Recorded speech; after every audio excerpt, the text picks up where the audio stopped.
Hello, and you are back in the Velvet Room with Jokerthefool. This is our 68th episode, and today we'll be discussing cancel culture in comics, and the state will always protect the taxman. So we're going to get right into it. We've got two things going on in comics relating to cancel culture, so we're going to jump right into it. One is a bit less serious than the other, but we're going to start with a serious topic first, and that is, if you haven't heard, Ed Piskor, he was in the comics industry. He worked for Marvel. He did a bunch of stuff. I didn't know him, but he very unfortunately committed suicide. And what drove him to commit suicide was being canceled over these allegations of sexual misconduct with a 17-year-old girl. So he was accused of grooming and coming at a 17-year-old girl sexually. And he had this mob of people accusing him, saying he was this, that, and the other. And he couldn't take it. And he unfortunately committed suicide. And this isn't the first time this has happened in the nerd culture and the general culture. You had Alec Holocaust. I'm sure I'm butchering that name, but anyway, he had I guess a relationship with Zoe Quinn, and Zoe Quinn thought it was non-consensual or across boundaries, and she accused him of sexual misconduct, and he had the same thing. Had this mob of people come after him, and he committed suicide over it because you lose all this work, you get dragged through the coals, it seems unending, and you think, you snap in that one moment, and you think the solution is suicide, right?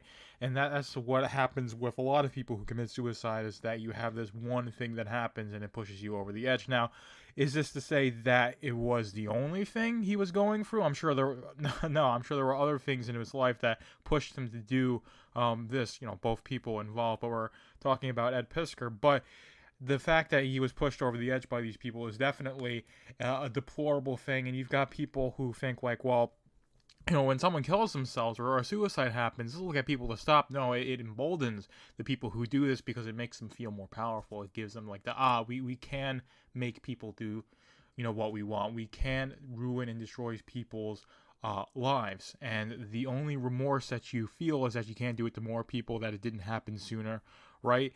The whole idea is that you're just being held accountable. There's no such thing as cancel culture. It's just accountability culture. That's what a lot of these people who push this sort of nonsense, who advocate for these sorts of things, who take glee in these things happening, will tell themselves. And of course, there's this otherization, this dehumanization that goes on. It's, more or less just the trash taking itself out, not someone unfortunately killing themselves. There's no ability for grace or to consider the other side, or to have the concept of innocent until proven guilty. It's you have been determined to be someone we want to take out, and we're coming for you, and it doesn't matter what the blowback is or the collateral damage is.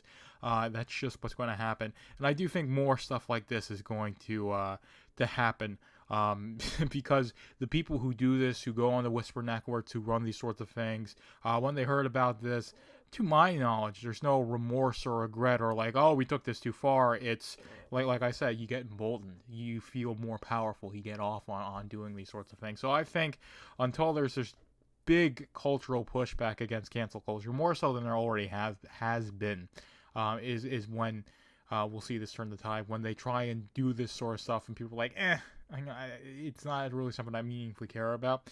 And I think we're getting to that point, but unfortunately, I think some more people are going to be bullied into suicide over this. And I will say, with suicide, as someone who has experienced suicidal ideation, I do think in the end that whoever commits suicide is the one who's mostly irresponsible. But of course, there are other compounding factors that you have to consider, and you definitely have to consider the fact that people can push you to that point, but whether you go over that point is your decision. So I do think there is definitely some culpability in the people who pushed Ed Piskor, but Ed Piskor is, I would say, solely responsible for his actions, and unfortunately he got into a bad situation, and he saw that as the only way out, and that is a really unfortunate thing. And it's happened. He's not the first person who's experienced this, who's done this.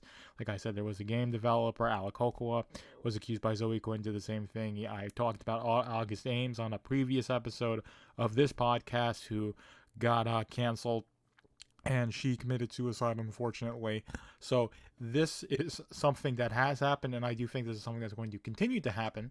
because cancel culture still has some grip in the culture, and I think that's going to remain the case for a little bit. But we're going to get into the next part of this topic with cancel culture. You got, I think it's C2E2 was set to have, I think, Shane Davis, John Malin be there. They were going to share a booth, but they got sacked from EC2E2. Again, it was similar stuff. Although I think the claim was they wanted to combine their booths and there wasn't allowed. So there's a whole bunch of drama. I don't know the specifics of it, but the claim is that C2E2 basically gave into the cancellation requests that people were putting in, because there is the fact that Comicsgate and people who are in Comicsgate very much have the ire of the left wing, and they've been dealing with this stuff for years. But the one thing I have to say with the people who are in Comicsgate, the people who are still sticking with Even Van Sciver, and that includes Shane Davis, John Malin, who very much, they go on Comicsgate King, they don't mind being on the Trash Cast, they are very supportive, or at least not unsupportive of Even Van Sciver, and you do your thing. But these are the people who were basically pulling the same tactics. Was it to the severity that the people who pulled it on at Pisker did? I wouldn't say so, but these are the same tactics of digging up old stuff and trying to shame people into not doing business or associating with people over the Saska sisters because they made some raunchy horror movies 20 years ago, and they said stuff on Twitter like 6 years ago that people disagree with. When their current conduct in the Rippaverse gives me no reason to believe that they're out to make feminist propaganda or that they hate the fans or any of this nonsense that's being pushed. And when you have people who go and bitch and moan and pull all these same sort of tactics, and then they have this pushback that's very similar, and then they come crying, not necessarily crying to us, but just going in general, pushing against it. I don't find it something that I would be willing to. I'm not willing to be supportive of them. I'm against cancel culture very clearly, as I stated, and I don't think that this should happen solely on political grounds. If C2E2 said, hey, you broke the rules with the way the booths can be structured, that's one thing. But if it's just them using that as an excuse to push them out because of their political beliefs or the content in their comics, that's a whole other different thing, and I'm against that. But I'm not going to be out here with my pitchfork for John Malin or Shane Davis and EVS when they're very much supportive of the same tactics that these people use to get people canceled. Right, the same tactics. And that's what I'm against, is that this cancel culture in comics, this idea of like going on witch hunts and all this drama farming and all this nonsense is destroying whatever independent comic scene can possibly form, because new people come into this and they see Comicsgate versus Rippaverse and they think both sides are drama farming retards, and they go and do something else. Okay, so regardless of how correct you think you are, on whatever side you find yourself in, and I do think there are some people who are supportive of the Rippaverse who are a bit too vitriolic with the people, with the detractors, with the the Comicsgate people, who whatever the anti-Rippaverse people are called these days. They go a bit too hard against them. They say things that I wouldn't say. I am a mild-mannered guy. I try to be nice and respectful to everybody.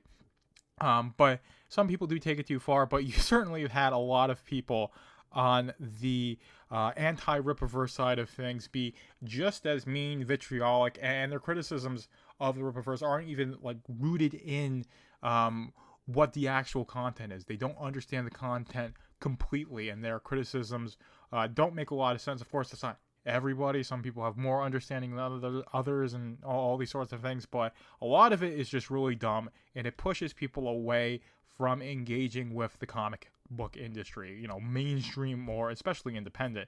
We're talking about the conduct in the independent industry. It's just a lot of, you look at Comicsgate and you look at the way EVS does, trash casts and being late on these books and like streaming 20 to 30 hours a week or however much he streams, when, it's been years since I backed Rainbow and Snowman. I still haven't gotten those books. And it's a very it's much a mindset that trickles out into the rest of independent comics, and it makes crowdfunding look worse. One of the biggest proponents and one of the persons who uses it is years behind on books, and he has found it more important to be doing the drama farming stuff and saying, hey, well, I'll draw your cover, you just need to pay me a lot of money, or I'll do interior work for $4,000 a page or whatever, when I'd much rather be drawing my own stuff. And when I feel like, I guess I'm talking about EVS a little bit, and I'm ranting about this, but I don't think at this point he's really interested, really invested in drawing as much as he used to be. I do think he still likes Cyberfrog. He likes Cyberfrog as a character, but it's really more or less he's done most of what he's wanted to do in the comic book industry, and he's just really sly in the wrong, and it's more like, he's a YouTuber, he does comics on the side. That's what I feel like.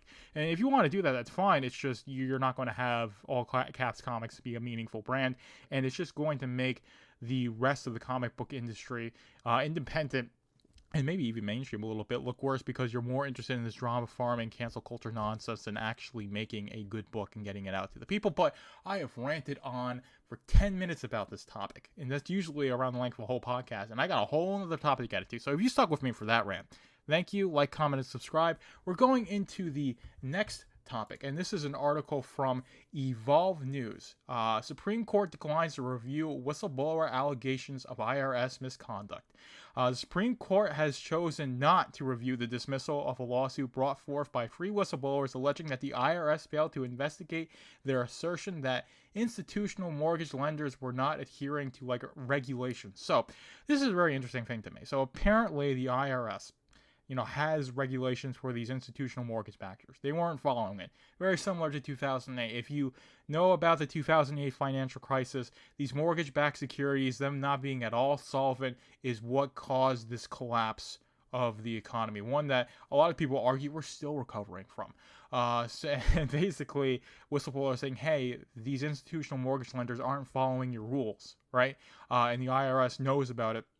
I suppose I haven't looked into it too much, but the whole thing here is that, of course, the Supreme Court, which is a arm of the state, make no doubt about it, is they are not going to come after the people who sign their checks in any meaningful way. IRS, Internal Revenue Service, is the organization that collects all the money that goes into the federal government. That is all that they do. They steal from the population and they funnel that money into the federal government, and then the federal government does absolute nonsense with it. And a lot of it does go to benefit Social Security, welfare, all that. That's what a big portion of the spending of this country is on benefits, welfare statisms, Social Security, food stamps, all these sorts of things. And of course, you've got these bloated defense budgets because we have 90-something bases across the world, and all these, naval power and all this stuff, right? It's just a bunch of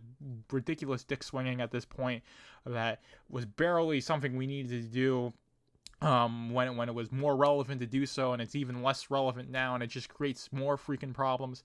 But anyway, all this stems from the IRS. The IRS is what is the taxman. They collect the money that funds the federal government. That is how they have anything to do anything with in the government. So the Supreme Court knows this, and of course they're not going to do anything that will make the IRS look bad, or open discovery against the IRS, or have any sort of cultural shift that, hey, I'm filing I'm giving money to literal freaking criminals. I'm going to stop doing that.